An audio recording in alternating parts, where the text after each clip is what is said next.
binding him in chains. For days, the world was thrown into chaos.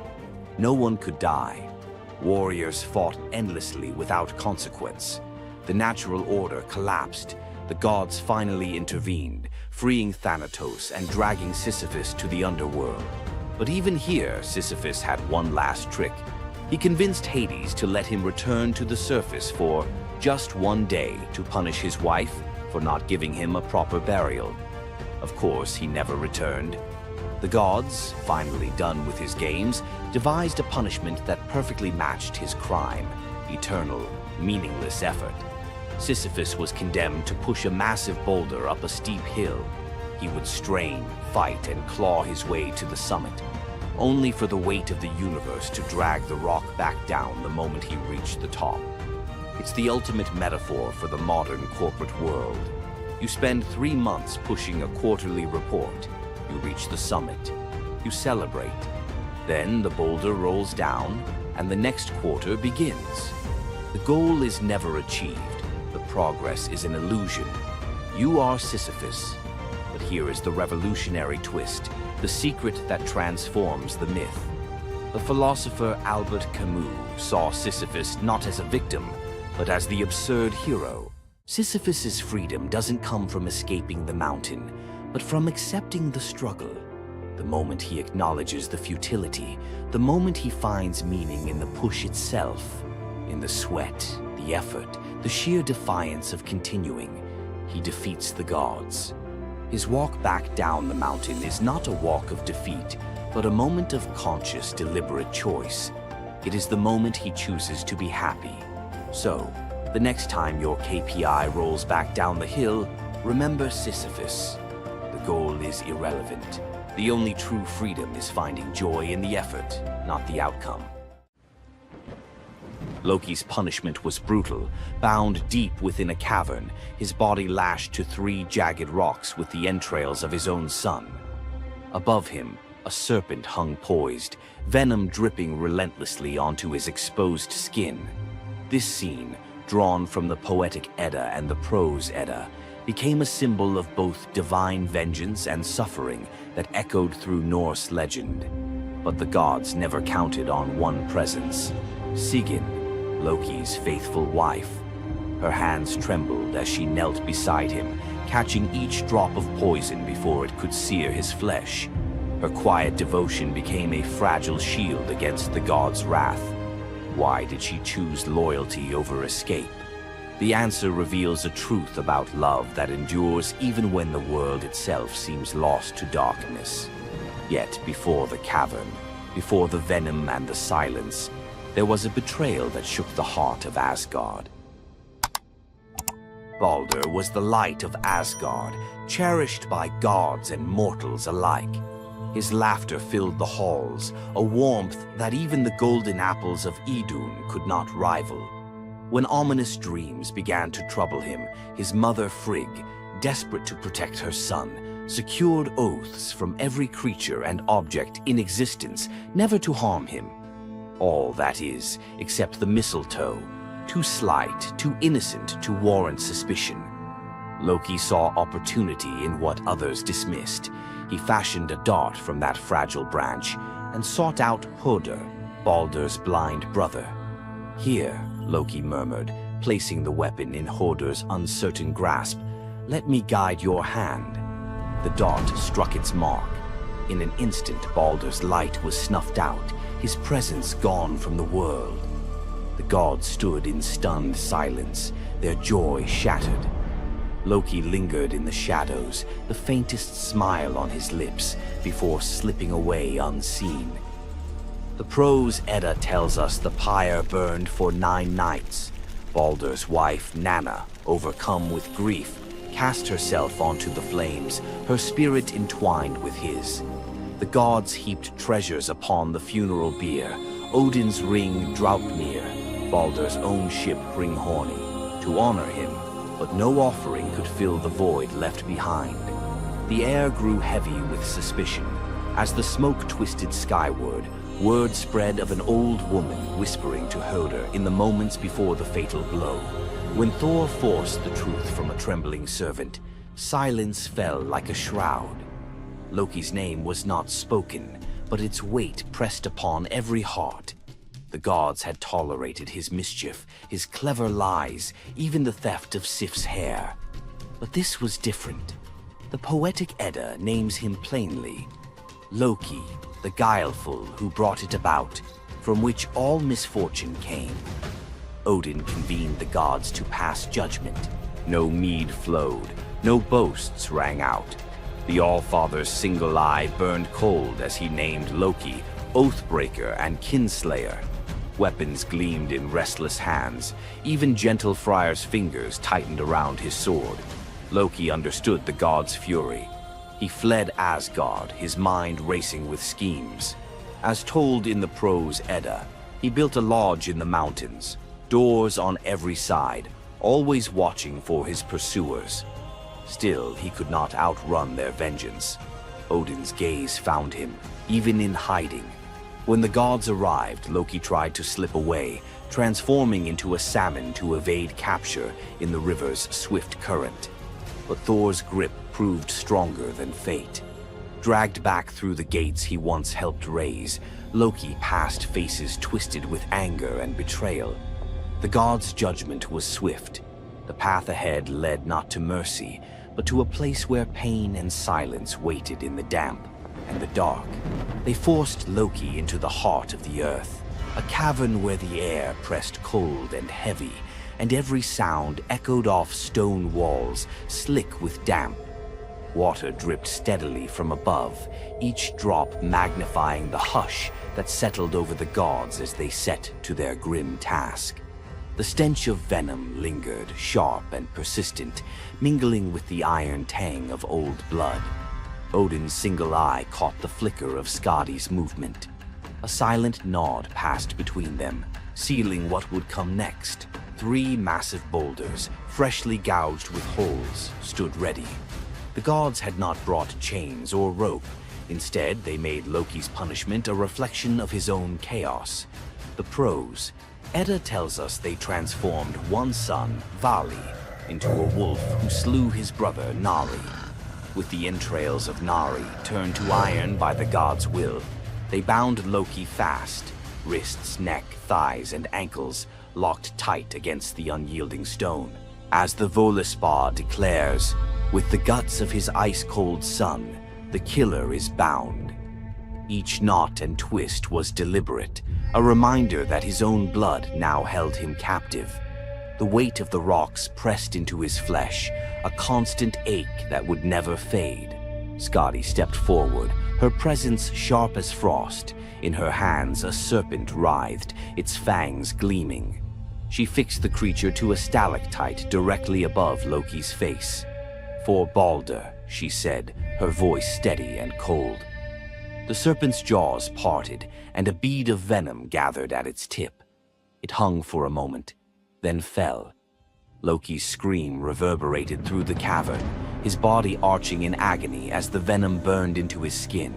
The pain was relentless, searing into bone, and the world above felt its echoes, earthquakes shaking Midgard, rivers shifting, the roots of Yggdrasil quivering. The gods watched in silence, their faces unreadable.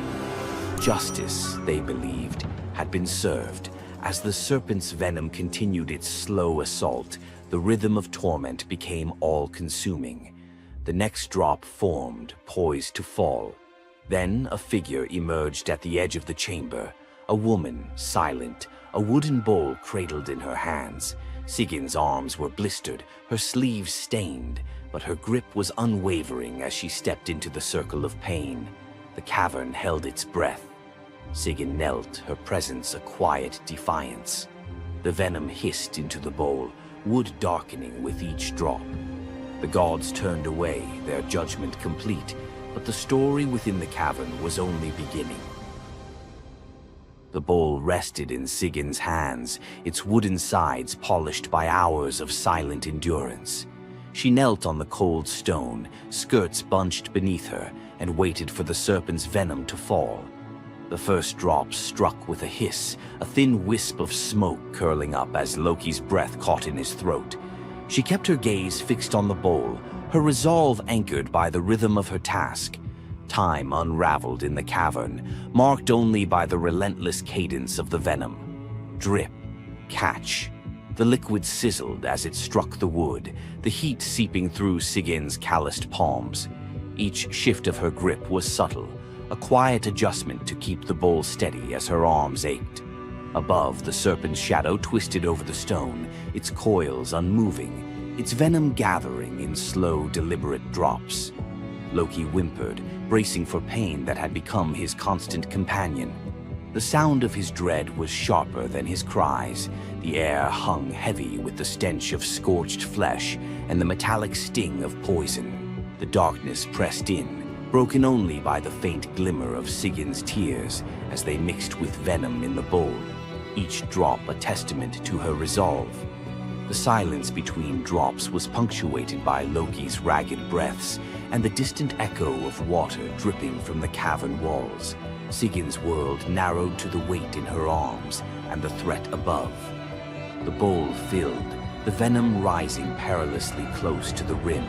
Sigin's muscles trembled, but she did not let her grip falter. When at last the bowl brimmed, she had no choice but to turn away. In that brief moment, as she emptied the venom onto the rocks, Loki's body convulsed, his scream raw and unrestrained. The poison ate into the stone, leaving blackened scars as Sigyn hurried to wipe the bowl clean and return to her vigil. For time beyond reckoning, Sigyn remained. The myth offers no window into her thoughts, only the image of her kneeling, unwavering as Loki's mind splintered under the weight of his agony. Was she remembering laughter in sunlit halls, or simply unable to imagine leaving him alone in the dark? The venom's rhythm never changed. The bowl would fill. Loki would suffer. Sigyn would endure. In the hush that followed each scream, a question lingered, one that neither gods nor mortals could answer. Love in the dark was never simple. While the gods turned away, Sigyn remained, her presence reshaping the meaning of Loki's punishment. His betrayals had echoed through Asgard, yet her loyalty was a force the gods never expected. The Eddas offer no window into Sigyn's thoughts, recording only her actions. Blistered hands, a steady bowl, venom caught before it could sear flesh. This silence leaves space for us to wonder. Was it love that held her there, or a deeper sense of duty, something older and more enduring than the gods' own laws? Loki, once the master of deception, now depended on the mercy of the one he had so often left in the shadows. When the bowl overflowed and Sigyn turned away, each drip crept like fire through him, twisting his features in agony. His eyes, when they met hers, flickered with both gratitude and resentment. He needed her, but the venom's torment mingled need with bitterness. Still, Sigyn returned every time, catching the next drop before it could fall. The myths do not say what passed between them in those moments, only that she stayed, her resolve unbroken. Scholars often call Sigyn the embodiment of loyalty, the ultimate symbol of spousal devotion. Yet, her sacrifice was more than an act of love. It was a quiet rebellion. By kneeling in the cavern, she defied the gods' vision of justice. Odin had crafted Loki's punishment to be absolute, to break him alone in the dark. Sigyn's refusal to abandon her husband became a shield, her presence a silent protest that denied the gods complete victory. The Eddas never assign her a motive, leaving modern readers to fill the silence with their own questions and interpretations. Was her endurance an act of compassion, or a challenge to the order imposed by the gods? Each drip marked the passage of time, each bowlful a measure of suffering and steadfastness.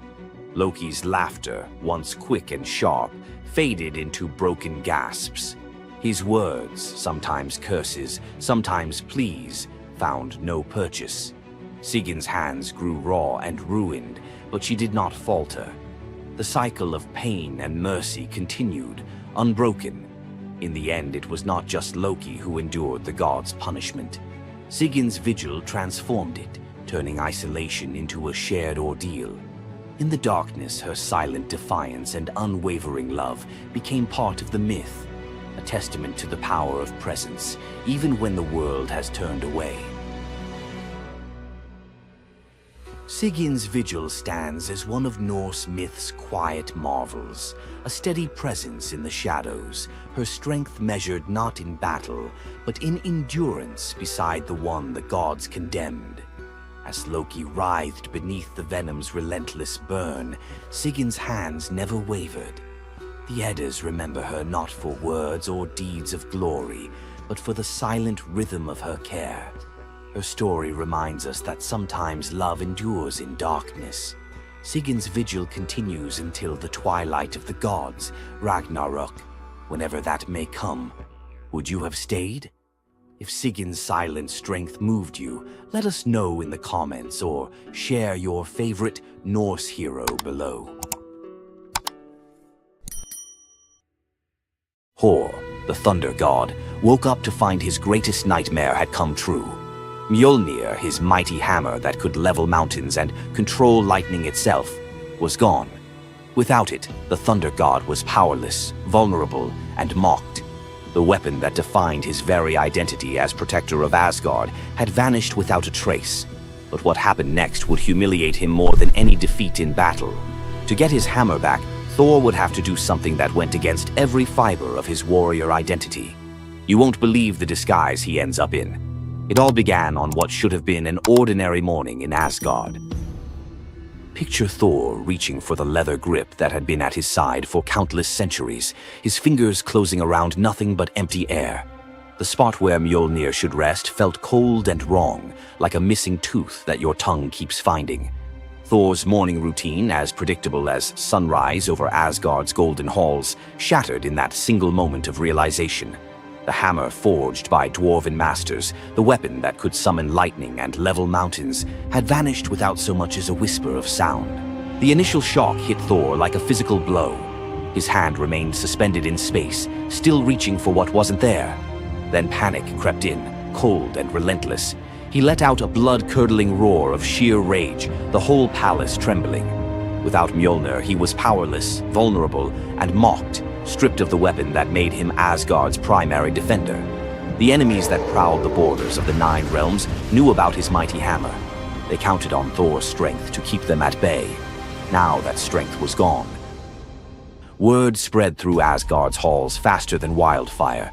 The other gods gathered in emergency council, their faces grave as they grasped the full scope of the crisis. Odin's ravens had brought no news. The watchmen at the gates had seen nothing. Mjolnir had simply disappeared, as if it had never existed at all. The assembled gods understood what Thor's loss meant for their realm. Asgard stood vulnerable, its greatest protector reduced to a shadow of his former self. Loki stepped forward through the crowd of worried gods, his familiar, cunning smile playing at the corners of his mouth. He offered to investigate the theft using his shape-shifting abilities, volunteering to venture where other gods could not go undetected. The council accepted his proposal immediately, desperate for any lead in their search. Thor watched his brother prepare for the mission, knowing that Loki's success or failure would determine his own fate. Loki first borrowed Freya's magic feathered coat, allowing him to fly in falcon form to Jotunheim without raising alarms.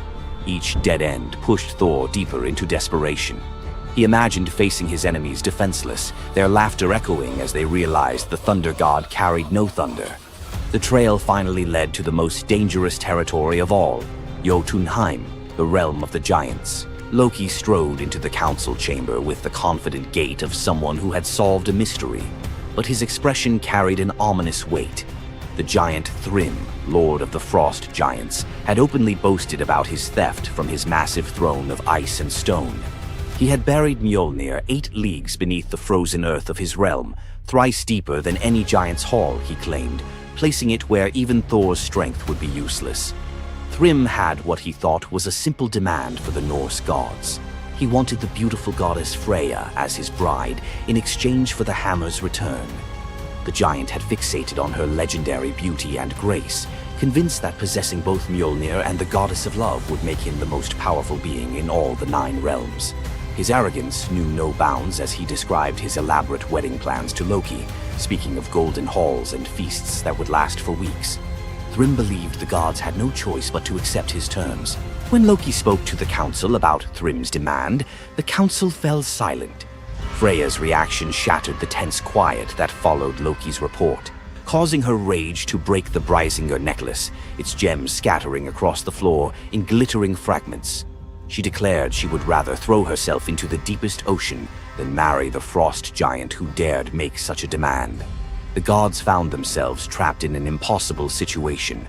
They could sacrifice one of their most beloved goddesses to a giant's lust, or they could leave Thor permanently weakened and Asgard vulnerable to every enemy that prowled the borders. The council erupted in frantic debate. Some suggested launching a full assault on Jotunheim, but Thrym's fortress was impregnable and his army vast. Others proposed trickery or negotiation, but every path led to either devastating war or humiliating surrender. Heimdall, the far-seeing guardian who watched over the Rainbow Bridge, had remained silent throughout the heated discussions. When he finally spoke, his words stopped every conversation in the hall. His suggestion was so outrageous, so completely unthinkable, that even Loki's jaw dropped open in shock. The gods stared at Heimdall as if he had lost his mind, but they were out of other options. What he proposed, however, would challenge everything Thor stood for as a warrior. Heimdall's words hung in the air like a challenge to the very foundations of Norse honor. The far-seeing god had suggested that Thor disguise himself as a bride and infiltrate Thrym's wedding feast to recover Mjolnir. He spoke with calm authority, tie housewife's keys about his waist, and pin bridal jewels upon his breast. The idea was so fundamentally opposed to Norse concepts of masculine honor that Thor's initial response shook the very walls of Asgard. He declared the plan preposterous and swore he would never hear the end of it if word spread that the Thunder God had dressed as a woman. The assembled gods watched in tense silence as their mightiest protector wrestled with a challenge that could not be solved through brute force or lightning strikes. They had already considered launching a full assault on Jotunheim, but Thrym's fortress was impregnable and his army vast. No other choice remained. Thor paced the hall like a caged wolf, his massive fists clenched as he grappled with the impossible choice between his warrior's pride and his duty to protect Asgard. Every instinct in his body rebelled against the idea of abandoning his identity as a fearsome warrior to play the role of a delicate bride. Loki stepped forward with barely contained excitement, volunteering to accompany Thor as his maidservant. The trickster god's eagerness to participate in this elaborate deception revealed his true nature. While Thor struggled with the concept, Loki was already plotting the specifics of costumes, mannerisms, and the lies they would need to maintain throughout their dangerous mission. The transformation began with layers of bridal linen draped over Thor's massive frame. Servants brought forth delicate jewelry, housewife's keys that symbolized domestic authority, and a dainty hood for his head. Finally came the precious necklace of Brysinger. Each item added to the disguise felt like another blow to Thor's warrior identity. When he finally looked at his reflection, the god of thunder saw an unconvincing bride staring back at him. Thor finally accepted the plan because no alternative existed. The unlikely pair prepared to set off for enemy territory, where their deception would face its ultimate test among giants, eager to celebrate their lord's triumph. The great hall of Thrym's fortress buzzed with excitement as giants gathered to witness their lord's marriage to the most beautiful goddess in all the 9 realms. Thor sat at the high table in his bridal disguise, surrounded by massive frost giants who raised their drinking horns in celebration. The feast spread before them displayed the giants' wealth and power. Roasted oxen filled enormous platters, fresh salmon gleamed on silver dishes, and barrels of mead stood ready to fuel the night's festivities. Thor's legendary appetite struck like a thunderbolt. He polished off an ox and ate whole salmon in moments, tearing through the meat as if he hadn't eaten in weeks. 3 measures of mead vanished as quickly as if someone had poured them into a bottomless pit. The assembled giants watched in stunned silence as the delicate bride consumed more food than most warriors could handle. Thrym's eyes narrowed with growing suspicion. This goddess ate like a battle-hardened warrior, returning from a long campaign, not like the refined Freya he expected to marry. Loki stepped forward with the smooth confidence of a master storyteller. He spun a tale about Freya's 8-day fast in eager anticipation of reaching Jotunheim and marrying the mighty Thrym. The explanation painted a picture of a lovesick goddess, so excited about her wedding that she had refused all food during her journey. The giants nodded in understanding, their suspicions melting away as they accepted this romantic explanation. Thrym felt honored by such devotion and relaxed completely, his doubts vanishing. Beneath his bridal veil, Thor's rage simmered like molten metal ready to explode. Every moment at the feast brought new challenges as he struggled to maintain feminine mannerisms while surrounded by his enemies. His massive hands shook with barely controlled fury as he watched the giants celebrate what they believed was their victory over Asgard. The critical moment finally arrived. Thrym commanded his servants to bring Mjolnir forth, the very moment Thor had trained his eyes on since dawn. The servants placed the legendary weapon before the disguised bride as part of the traditional ceremony. Thor's fingers closed around Mjolnir's familiar handle, and lightning immediately crackled through the hall. He ripped away his bridal veil and roared his true identity to the shocked giants. Thrym's eyes widened in terror as he realized the bride he had been celebrating was actually the god of thunder himself.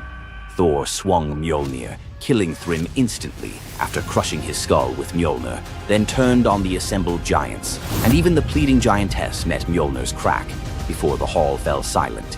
The theft that had begun with arrogance ended in complete destruction. This tale reveals how even the mightiest heroes must sometimes sacrifice their pride to protect what matters most. Back in Asgard, the Aesir never spoke of the bearded bride again, though a few still hide a smirk when Thor raises Mjolnir. And we end this story with a very valuable lesson. Never steal Thor's hammer. And if you're going to, don't make him dress like a woman.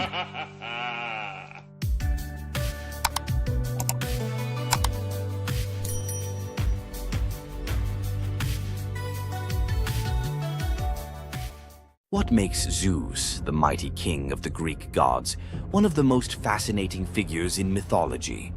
Is it his unparalleled power over the skies, his cunning strategies, or the sheer drama of his endless affairs? While his tales are legendary, there's one story that stands out: the epic battle that earned Zeus his throne, the Titanomachy.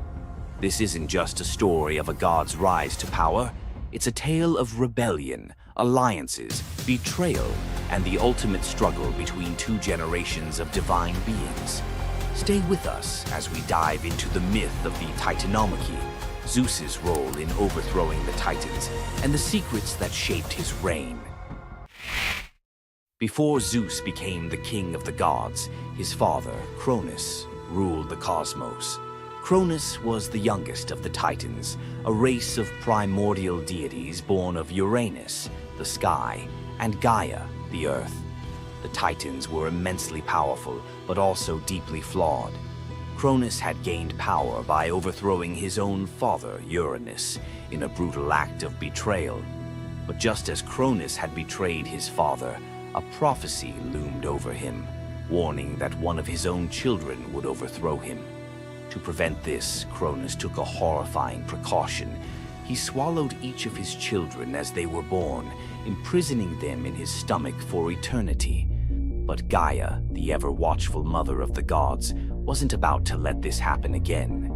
When Rhea, Cronus's wife, gave birth to Zeus, Gaia devised a plan.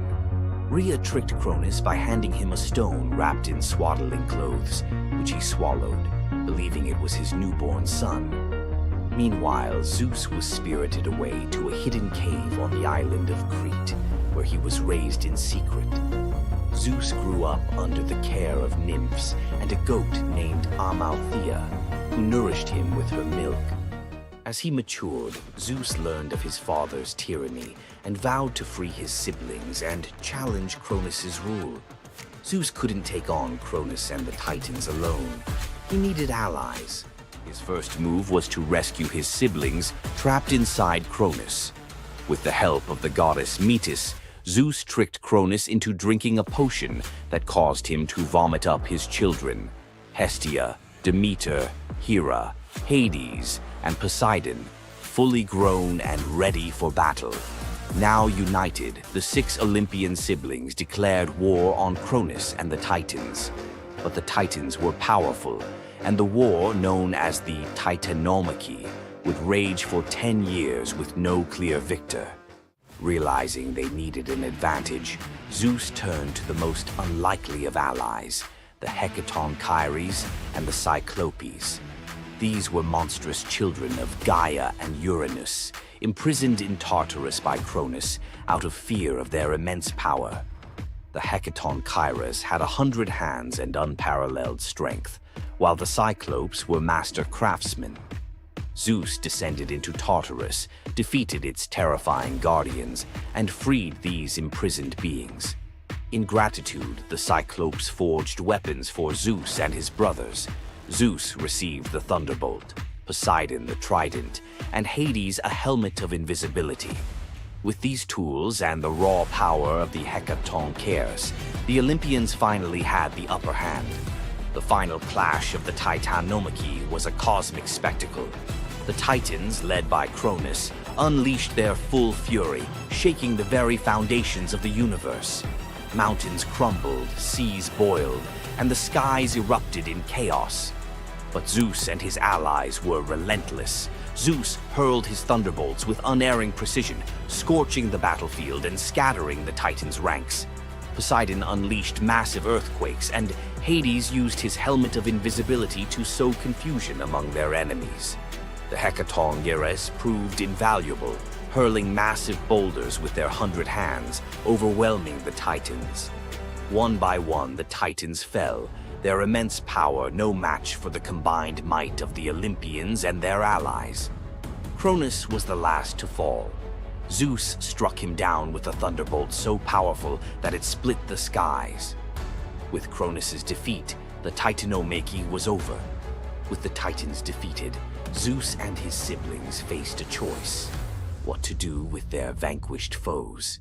In a move both strategic and ruthless, Zeus imprisoned the Titans in Tartarus, deep within the underworld, where they would remain for eternity under the watchful eye of the Hecatonchires. Zeus then divided the cosmos with his brothers. He claimed the skies as his domain, Poseidon took the seas, and Hades ruled the underworld. Together, they established the rule of the Olympians, with Zeus as their undisputed king. But the Titanomachy left scars. Gaia, enraged by the imprisonment of her Titan children, gave birth to new monstrous beings to challenge Zeus's reign. Among them was Typhon, a creature so fearsome that even the gods trembled before him. Typhon's battle with Zeus is another story for another day, but it serves as a reminder that power in the ancient world was never secure.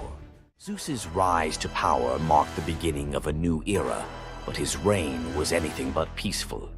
While he was the king of the gods, his rule was marked by constant challenges, from rebellious mortals to jealous deities and his own unquenchable desire for love and control. Zeus was both a protector and a tyrant, a figure who inspired awe and fear. His thunderbolts were a symbol of justice, but they were also a tool of destruction. He fathered countless children, both mortal and divine, and his many affairs often sparked conflict among the gods. Yet, despite his flaws, Zeus's rule brought stability to a chaotic world. Under his reign, the gods established order, overseeing the realms of humans and maintaining the delicate balance between earth, sea, and sky. The myth of Zeus and the Titanomachy isn't just a tale of war. It's a story about the cycles of power and rebellion. Just as Zeus overthrew Cronus, who had overthrown Uranus, Greek myths suggest that even the mightiest rulers are vulnerable to the forces of change. Zeus's story reminds us that leadership comes with its own set of challenges. It's not just about gaining power, it's about maintaining it, often at great cost. Zeus's rise to power is one of the most thrilling tales in mythology, filled with battles, alliances, and sacrifices. But what do you think? Was Zeus a just ruler, or was he simply another tyrant destined to fall like the Titans before him? Let us know your thoughts in the comments below. Don't forget to like this video if you enjoyed this dive into Greek mythology, share it with fellow myth lovers, and subscribe to our channel for more epic tales from the ancient world. Until next time, remember, the gods may rule from above, but their stories remind us of the struggles we all face below. You thought fairy tales were magical. Think again. The real origins of these classic tales are disturbing, gruesome, and filled with horror. Many of these stories have been sanitized for modern audiences, but their original versions were filled with betrayal, curses, and brutal consequences. From Pinocchio's horrifying fate to the true story of Bluebeard, let's dive into the darker side of fairy tales that history tried to erase. Fairy tales weren't always about happily ever after. Many of them were cautionary tales, warning of real dangers, human cruelty, and supernatural horrors. 1. The original Pinocchio, a gruesome fate. Before Disney made him a lovable puppet, Carlo Collodi's original Pinocchio was a terrifying little troublemaker. Instead of learning his lesson, he was hanged from a tree by a group of bandits, left to suffocate as a punishment for his misdeeds. 2. Bluebeard, the serial killer's tale. Bluebeard was not a misunderstood nobleman. He was a full-blown serial killer. In Charles Perrault's version, Bluebeard marries multiple women and forbids them from entering one locked room. When his latest wife disobeys, she discovers the corpses of his past wives hanging from hooks. He nearly kills her too, but she's saved at the last second by her brothers. Some believe this gruesome tale was inspired by real-life figures like Gilles de Rais, a nobleman convicted of horrific crimes. 3. The Pied Piper, a tale of mass disappearance. The Pied Piper of Hamelin was not just about a man who played music to lead away rats. He also took the children. In some versions, the town refuses to pay him for his services, so he takes revenge by luring all of their children into a cave, where they are never seen again. Historians believe this could be based on a real event, where an entire group of children from Hamelin mysteriously vanished in the Middle Ages. 4. Rumpelstiltskin, a vengeful trickster. In the original versions of Rumpelstiltskin, when the young queen guesses his name, he doesn't just leave. He flies into a rage so intense that he tears himself in half. In some versions, he stomps on the ground in fury, falling into a pit and disappearing forever. His obsession with taking the queen's child has led some to believe he wasn't just a trickster, but something far darker. 5. The Robber Bridegroom, a wedding night nightmare. This lesser-known grim tale tells the story of a young woman forced to marry a wealthy man.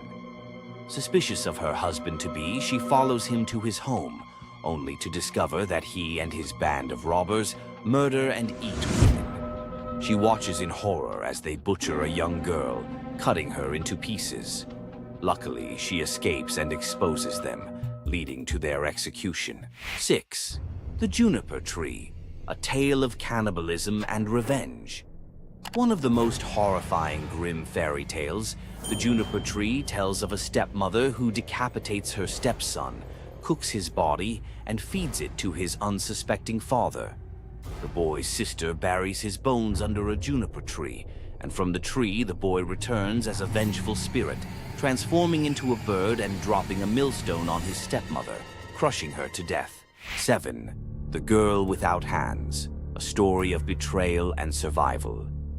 In this disturbing fairy tale, a poor man accidentally sells his daughter to the devil in exchange for wealth. When she resists the devil's temptations, her own father chops off her hands to fulfill the bargain. Eventually, she escapes, gains magical silver hands, and finds a happier fate, but not before enduring unimaginable suffering. Why were these stories so disturbing? Fairy tales weren't just for children. They were warnings, morality lessons, and sometimes outright horror stories meant to instill fear and obedience. Over time, many of them were altered, softened, or rewritten to make them more acceptable. Which of these dark fairy tales shocked you the most?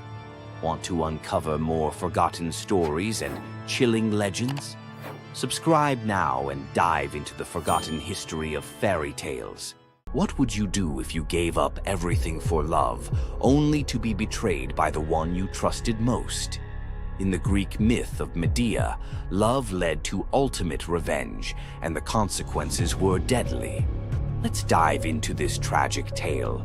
Medea, a sorceress of immense power, fell in love with Jason, the leader of the Argonauts, when he came to her homeland seeking help.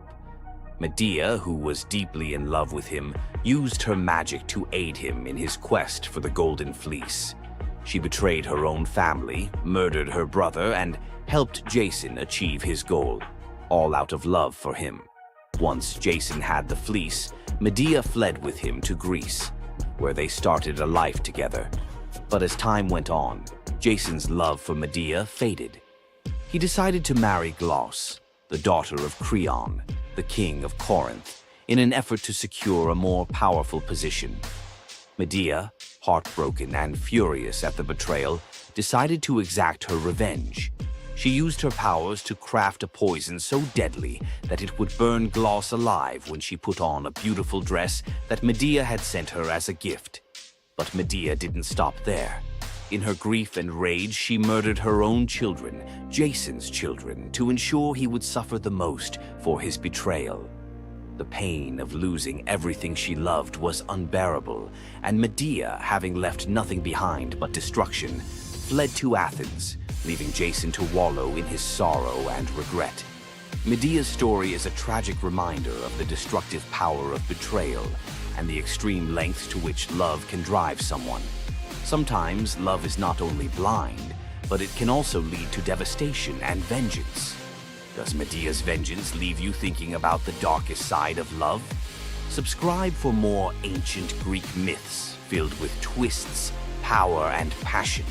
Ever wondered what it would be like to walk through the ancient world and encounter mythical creatures from Greek mythology? Get ready to meet the beasts that shaped legends. In Greek mythology, creatures were more than just beasts. They were symbols of the forces of nature, God's will, and humanity's struggle with the unknown. From the terrifying Minotaur lurking in the labyrinth to the mesmerizing sirens luring sailors to their doom, these creatures were as captivating as they were dangerous. The mighty Hydra, with its multiple heads that regrew each time they were cut off, was a symbol of unstoppable power. The Cerberus, the three-headed dog guarding the gates of the underworld, represented the barrier between life and death. But not all mythical creatures were monsters. The graceful Pegasus, a winged horse born from the blood of Medusa, symbolizes freedom and the pursuit of the heavens. These creatures still live on in our stories, haunting the shadows of ancient Greece and whispering through the winds of time. Which Greek mythological creature fascinates you the most? Share your thoughts and don't forget to subscribe for more legendary tales from Greek mythology. Imagine being one of the greatest hunters in the world, known for your unmatched speed and skill. But despite all your abilities, your destiny is determined by a simple golden apple. Let me tell you the tragic tale of Atalanta, the huntress who couldn't escape her fate. Atalanta was abandoned at birth by her father, Zeus, who didn't want a daughter. Left to die in the wilderness, she was raised by a she-bear, learning to hunt and survive. As she grew, Atalanta became a legendary warrior, her skills in hunting unmatched. But no matter how great she became, she could never escape one thing: her prophecy. A prophecy foretold that Atalanta would only marry a man who could outrun her in a race. As the years went by, many suitors came, eager to win her hand. But Atalanta, fiercely independent, defeated them all. Her speed was unbeatable, and no man could match her skill. Then came Meleager, a brave hero who had heard of Atalanta's strength and beauty. Unlike the others, he didn't boast about his abilities. Instead, he came prepared with a plan.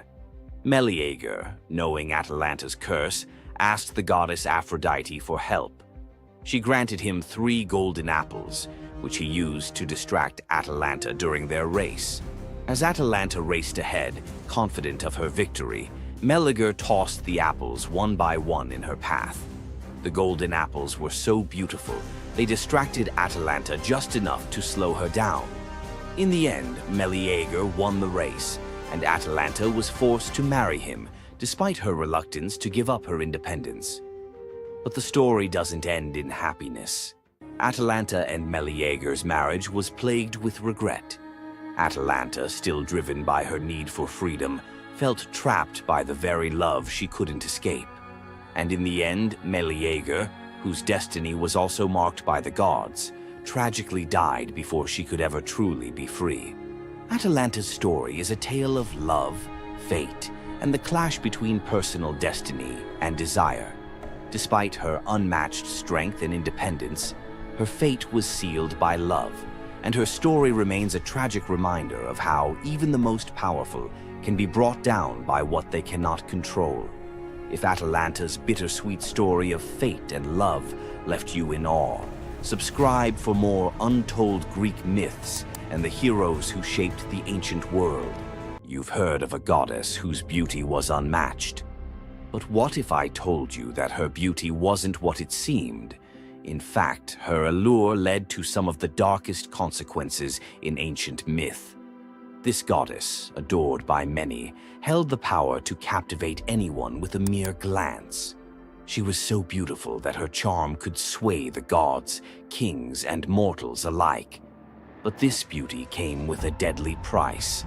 The goddess we're talking about is none other than Aphrodite, the Greek goddess of love and beauty. While she is often depicted as the epitome of grace, sensuality, and allure, her beauty was more of a curse than a gift. Aphrodite's powers extended beyond just physical beauty. Her charm was irresistible, but it came at a cost. Her very presence could bring turmoil. Many heroes and kings fell victim to their obsession with her. Take Paris, for instance. His decision to choose Aphrodite as the fairest of the goddesses set in motion the events that led to the Trojan War. His desire for her beauty caused the death of thousands and the fall of Troy. But Aphrodite's beauty didn't just destroy men, it could break gods too. The tale of her and Ares, the god of war, exemplifies this. While Aphrodite was married to Hephaestus, the god of blacksmiths, her passionate affair with Ares led to chaos among the gods. Her beauty wasn't just about attraction, it caused jealousy, betrayal, and ultimately destruction. Despite her dazzling appearance, Aphrodite was also a figure of deceit and destruction, proving that beauty, when it holds such power, can be dangerous. It's no wonder the ancient Greeks warned that appearances can be deceiving. Aphrodite's beauty may have dazzled the world, but her story teaches us that sometimes what's on the surface can mask a much darker reality.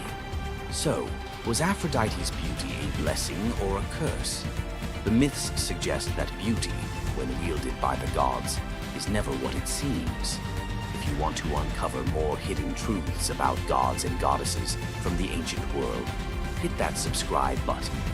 There's so much more to explore in these captivating stories of the past. Imagine having a wish so powerful that everything you touch turns to gold. Sounds like a dream, right?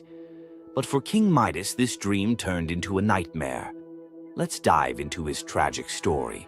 Once upon a time, King Midas ruled over a prosperous kingdom known for his wealth and opulence. But Midas wasn't just content with riches. He wanted more. He wished for the ability to turn anything he touched into gold. One day, the god Dionysus appeared before him and, impressed by Midas's devotion, granted him the wish. At first, Midas was overjoyed. Everything he touched, his food, his treasures, his furniture, transformed into gold. His wealth grew beyond imagination, and his joy knew no bounds. But soon, Midas realized the curse of his wish. He touched a rose, gold. He touched his food, gold. Desperate for a meal, he tried to drink water, gold.